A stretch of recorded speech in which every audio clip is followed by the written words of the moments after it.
Today I'm making cranberry muffins with kefir. Take 120 grams of dried cranberries and cover with hot water. This will make the berries softer and juicier after baking. Let them soak for about 10 minutes. For this recipe we'll need 2 eggs, but since my egg has a double yolk, 1 will do. Add a quarter teaspoon of salt and 120 grams of sugar. Keep in mind that the cranberries are also sweetened. Pour in 350 milliliters of kefir at room temperature. Melt 100 grams of butter and add it. Mix well. Sift 300 grams of flour.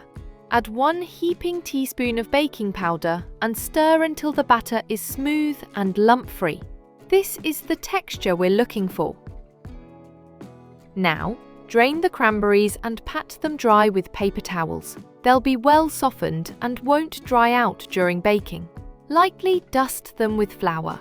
This will help the berries distribute evenly throughout the batter and prevent them from sinking to the bottom. If you don't have muffin tins, no problem. Regular muffin tins will do. Lightly grease the bottom and sides with vegetable oil.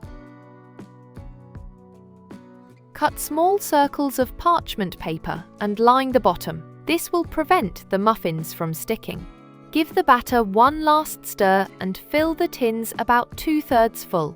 Bake in a preheated oven at 170 degrees Celsius, 350 degrees Fahrenheit for about 40 minutes. Just look at these beautiful golden muffins with tiny volcanic cracks on top. After baking, let them rest for 15 minutes. They pop out easily and the paper peels off without a problem. The muffins are soft, tender and springy to the touch with juicy berries inside.